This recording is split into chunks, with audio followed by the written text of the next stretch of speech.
It's your boy Angelo Kimbro, and I'm back with another reaction video. And today I'm going to be reacting to How 6IX9INE Is Still Alive documentary. It's going to be a good one. If you guys enjoy this video, smash that like button. Comment down below what videos you guys would like to see, and smash that subscribe button. And turn on your post notification bell and join the AK gang. I got a lot more videos coming out for y'all. Hey, yo.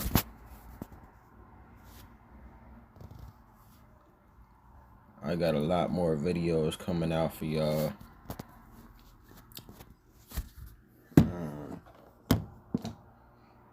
Let's get straight to it. Let's see what this documentary about. One of the most controversial rappers in the industry today. Being one of the most controversial rappers in the industry today. Being one of the most controversial rappers in the industry today. Many have wondered how 6IX9INE has managed to get out of all of his troubles. From avoiding a 20-year prison sentence to snitching on some of the most dangerous gangsters in New York and walking away with it. People can't help but ask, how has 6IX9INE never been caught lacking? How is it possible that the rap industry's biggest snitch is still alive today? Daniel Hernandez, who has come to be widely recognized as the rainbow-colored hair rapper 6IX9INE, has found himself in many sketchy situations that have threatened his life. But what many people do not know was that all of 6IX9INE's troubles began the moment he became a gang member. I don't think too much of it. I don't want it to change me. What I've been doing lately is just rubbing it in the face of a lot of people that made fun of me and made fun of me the way I dress. Growing up on the streets of New York with dreams of being one of the biggest rappers in the industry, 6IX9INE began his journey to fame as a small-time rapper who earned a total of just $2,000 while touring Eastern Europe. He may have been good, but 6IX9INE was struggling to reach his audience, and he struggled even harder to make money out of his rap career. All of that soon changed after he pledged his loyalty to the 9 Trey Blood Gang in the fall of 2017. Almost as soon as 6IX9INE became a member of the gang, his career took a turn for the better. He immediately released a music video for his song, Gummo, where he invited gang members to appear as extras as a way to show his loyalty to the gang and also as an aesthetic to attract fans to his video. Coming from some prison, when 1 week it had 1 million views. So I'm in a video. I'm like in a video with 1 million people just seen me. In 30 days, it had 50 million views. You mean I'm in a video with 50 million people just seen this video? And it was all us. That was his spot. You know what I mean? That's his people crib. That's the whole crib. And his plan worked. The gang members appeared in his music video flashing guns and hand signs to represent their gang, and it seemed to raise a lot of attention that fetched more viewers for 6IX9INE. The Gummo music video went viral and had over 350 million views on YouTube at the time. And then he talks about after releasing the song Gummo, he knew he had a formula, and that formula was to repeat the gang image, promote it. He said that's what people like. The Gummo song blowing up was 6IX9INE's first claim to fame. I knew I had a formula, 6IX9INE said as he recounted the influence, the presence of the 9 Trey gang in his video, and using the ad-lib Treyway brought to his career. Treyway was more of a sophisticated way to name the gang, something that we could market, 6IX9INE said. But 6IX9INE wasn't the only one profiting from this alliance with his gang. The 9 Trey members also saw something equally valuable with their association with 6IX9INE, a steady source of income. 6IX9INE revealed that he gave out a lot of money, over tens of thousands of dollars, to 9 Trey members, sometimes giving $25,000 or $30,000 to a single person. 6IX9INE officially became a gangster under the 9 Trey gang after he released the music video for his second gang-inflicted song, Kuda. Although he was fully accepted into the gang, 6IX9INE revealed that he didn't have to go through the initiation process that would have required him to fight a friend for 31 seconds or commit a crime. He claimed that his contribution to the gang allowed him to be a member without following the initiation process. After becoming a member, all he had to do was learn the 9 Trey handshake and how the gang was organized. Also, after the success of the song Kuda, he said he officially became a 9 Trey member, but he never had to go through the initiation. In return for him making money for the gang, he says that he got his career, street credibility, protection, all of it. So then he also tried to explain the meaning of Treyway, and he said it was a more sophisticated way to name the gang, something that we could market. Being a large income earner and revenue provider for the gang, 6IX9INE quickly made his way to the top as he became friends with some powerful patrons within the gang. But while he easily made his way into people's good books, it wasn't hard to make his way into bad books. We are sure to give you quality stories straight from our insider sources on the streets of major rap cities. Just make sure to subscribe and stay tuned to Rap Hive to get first-hand information. On the Breakfast Club, talking about his gangster. But listen, I'm gangster. I know I'm gangster. And I know. I tell everybody all the time, test my gangster, right? Oh, God. Nah, but listen to me. I tell everybody, test my gangster. A lot of people don't like me, but... One person who really gave 6ix9ine trouble in the gang was a man who was called Snow, a fellow 9 Trey gangster who often mocked 6ix9ine for having rainbow-colored hair. 6ix9ine once revealed that Snow hated him so much that he followed him through the streets of Brooklyn, threatening to rob and kill him. He added that he had to call on senior gang members to get Snow off his tail. According to 6ix9ine, a gang member who was known as the godfather of 9 Trey had to personally tell Snow to stay away from him. In his words, "This is mine. Stay away from him." With influential gang members like Anthony Ellison, 6ix9ine's bodyguard at the time, and some other gang members, 6ix9ine found new clout, which allowed him to intimidate and troll other rappers. However, it didn't take long before these same people who had his back turned against him and threatened his life. Damn, bro. You need to know what you're getting into. Suck. This is not cops and robbers. Yeah. Against him and threatened his life. One of the most controversial attacks on the rapper's life happened in July 2018, when his bodyguard at the time, Anthony Ellison, and another man tried to kidnap him and take his life. Recounting the details of the fateful night during a court trial, 6ix9ine revealed that the men posed an attack on his life after they tried to get him in an accident.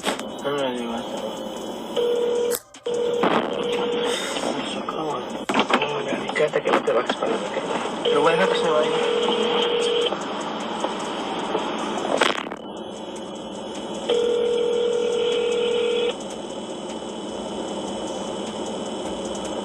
Hello. You have reached 6ix9ine's former bodyguard, Anthony Ellison, and the unknown man, who he couldn't identify, bumped into the vehicle he was riding in so they could get the vehicle to stop. The two men approached the vehicle once it came to a halt. A shaken 6ix9ine couldn't escape for fear of his life as the men threatened him with firearms. The men ordered him to get into their vehicle before driving him to his home. Run it, nigga. Give me every... Get out. Get out. Get out. Get in the car. Get in the car. Get in the car. Get in the car. The dashboard camera recording from 6ix9ine's vehicle that was presented as evidence recorded him pleading with a man whom he identified on the stand as his former bodyguard, Ellison, saying, "I will give you everything. I promise you." Hello. Hello. Buen día, sir. Necesito que llame a la policía. Acaban de secuestrar a mi hermano. Por favor. Ok, señor, estaré contactando al 911. No. Not knowing what these men had in store for him, 6ix9ine silently remained in their vehicle until they reached his home. On getting there, the men seized a bag of jewelry that contained a Rolex watch and iced out chains and rings that were worth over $365,000. Allow me to see my daughter another day. Once I got some jewelry in the house, I could have that. You know what I'm saying? I didn't tell them where I lived. They went to the front of my house. So it was just like somebody must have told them where I lived. They've been following me and been watching me. So it was like a you know, like an inside job. The men ordered him to get back into the vehicle after taking what they needed. During the court trial, 6ix9ine revealed that the men drove him to a street behind a housing project, and it was at that point that he believed that the men were going to pull the trigger and end his life on the street corners. However, he was able to outsmart his kidnappers as he jumped out of the moving vehicle and bolted away from them as he ran into the shadows. 6ix9ine revealed that he kept running until he jumped into a stranger's vehicle, pleaded with the driver saying, "I'm going to die. Please, just drive."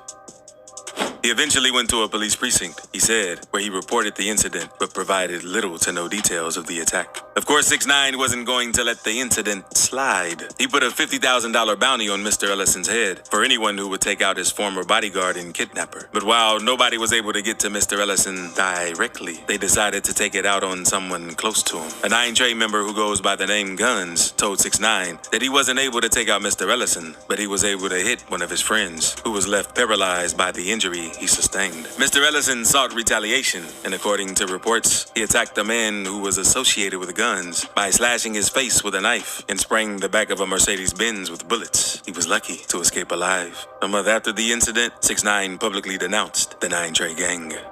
6ix9ine beef with Chicago rappers. 6ix9ine may have been able to come out alive from the gang issues, but that didn't stop him from going on other life-threatening adventures, like ordering hits on some of the deadliest rappers in the industry. But somehow, 6ix9ine still managed to stay alive. Okay. One of the very first Chicago rappers that 6ix9ine had beef with was the famous O-Block rapper, Chief Keef. While the start of the beef is unknown, what's quite clear is that 6ix9ine made whatever the issue was between the two become deadly. It became deadly after 6ix9ine put out a hit on Chief Keef that almost cost the O-Block rapper's life. On June 2nd, 2018, Keith Pharrell Cozart, who was widely known as the rapper Chief Keef, alongside members of the Glory Boys Entertainment, had gone to New York for an event when an attack was made on the rapper's life. Chief Keef was fired at outside the Times Square's W Hotel, but luckily for him, he managed to escape unhurt. According to reports, the attack happened at about 6 a.m. that fateful day, when bullets hit the hotel signage.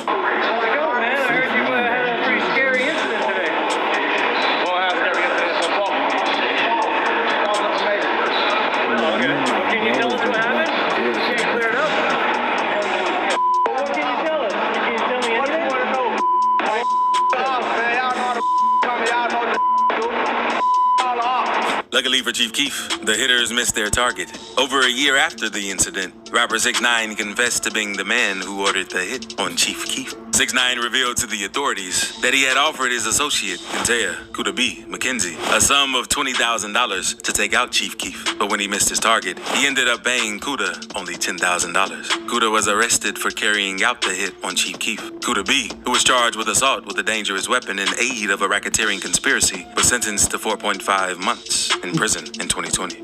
My name is Avante from Largo, Maryland. Of course, Chief Keef ain't gonna say nothing. You know who he be with. Although Chief Keef never publicly addressed the issue, he released a diss track where he called out 6ix9ine several years later. On the track, Overhead, which was released in 2022, Chief Keef rapped, "Snitch, lil' boy,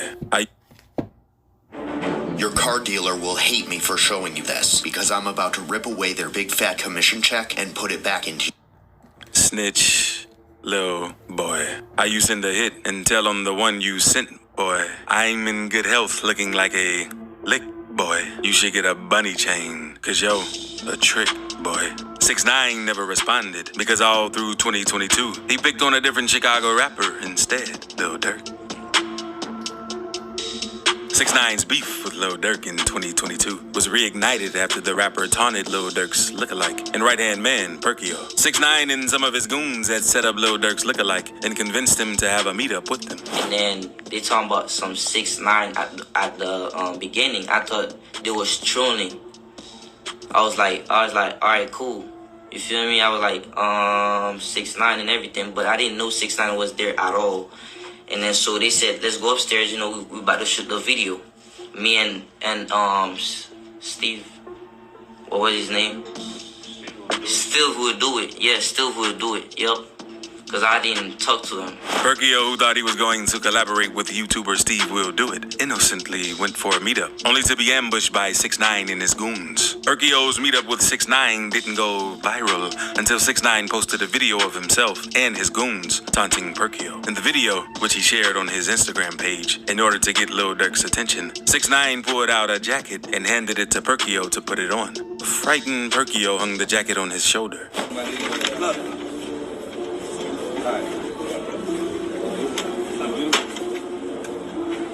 Like that. That's what we gotta do, bro. This guy broke the jacket. You know what I'm saying? The whole jacket. Good, just leave the jacket on. Jacket? While making jest of Lil Durk's right-hand man was as daring as it was, 6ix9ine went on to attack Lil Durk's best friend, King Von. On the jacket, 6ix9ine seemed to dress Perkio with the face of King Von, Lil Durk's best friend who lost his life in a violent gang clash. 6ix9ine outrightly called out Lil Durk in the caption of the Instagram post as he wrote, at Lil Durk. I had a gift for the bro at King Von from the O. Your ain't never gonna slide, but they definitely rep you all day on t-shirts, he wrote. Outrightly tagging Lil Durk on the post prompted the rapper to respond to 6ix9ine. Reacting to the situation, while many fans thought Lil Durk would put out a hit on 6ix9ine, the rapper simply shared a tweet that indicated that 6ix9ine only made him popular by calling him out the way he did. Lil Durk wrote on Twitter, "Bro, I just not seen this today on the internet. This crazy. Everybody calling and texting me. We went #1 again. Thank y'all. LOL." According to Lil Durk, 6ix9ine calling him out increased his streams, which meant more money for him. He confronted 6ix9ine and urged him to keep calling him out if it was going to get him rich and famous. 6ix9ine found Lil Durk's reaction to the situation unsettling. His aim was to dissolve the relationship between Lil Durk and his right-hand man, Perkio. Determined to achieve this, 6ix9ine proceeded to release conversations with himself and the person who brought Perkio to him. According to 6ix9ine, Perkio lied when he claimed that he did not know he was meeting up with Lil Durk's rival. 6ix9ine claimed that Perkio was fully aware that he was meeting up with him, and he provided chats to prove that Perkio knew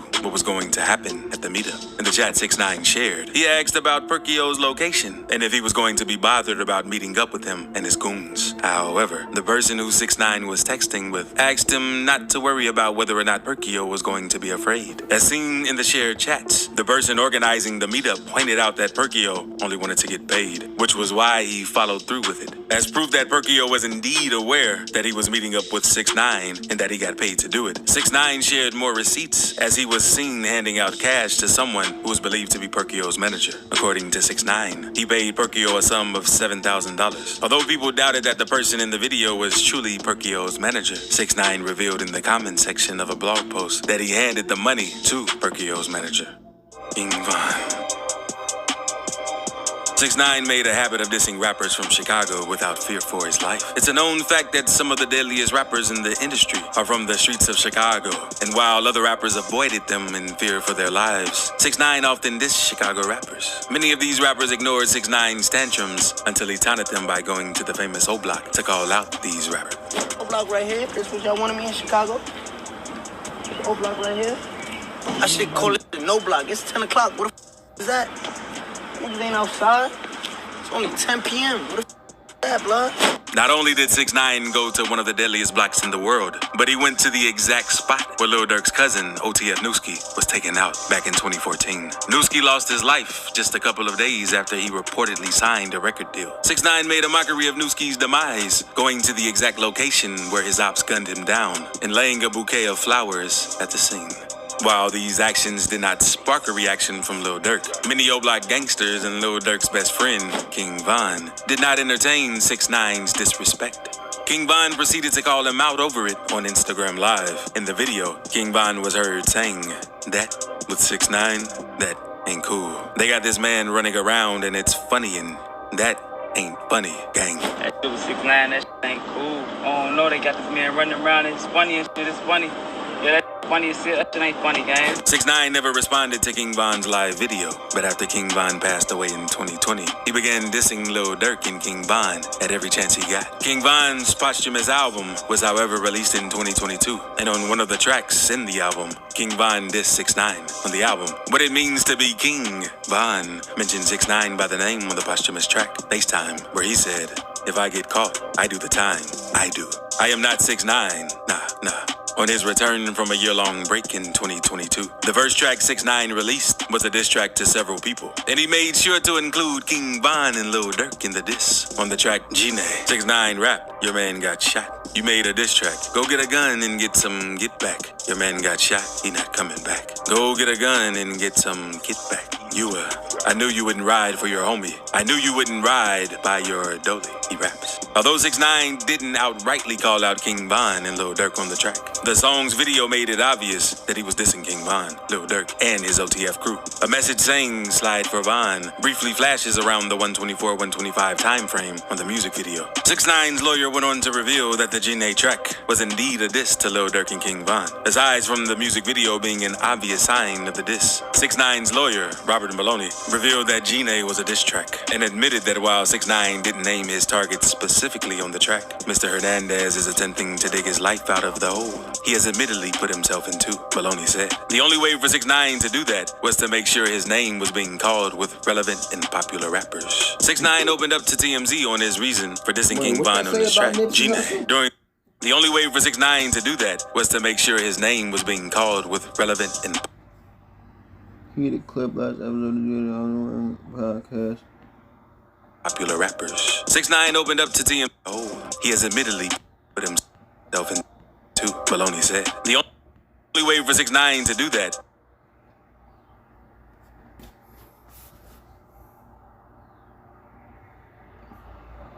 From the latest episode of the Rapper Pack, said that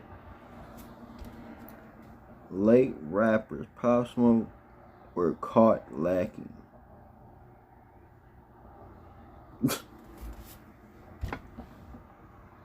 Was to make sure his name was being called with relevant and popular rappers. 6ix9ine opened up to TMZ on his reason for dissing King Von on this track, Gene. During the discussion, he said, "If you just leave me alone, I don't have to do this," said the infamous troll. Why King Von diss me after he's dead? Why not crucify his management, his team, his label? Why continue with the beef if your artist died from beef? Clearly, 6ix9ine has remained untouchable, and this has made him one of the most feared rappers out there. But could 6ix9ine be the next rapper to catch a bullet on the streets one of these days?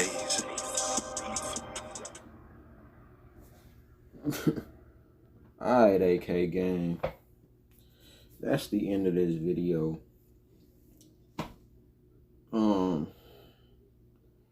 That shit's crazy. But I'ma just say this now, bro. Nobody in the industry fears 6ix9ine. And that's a fact.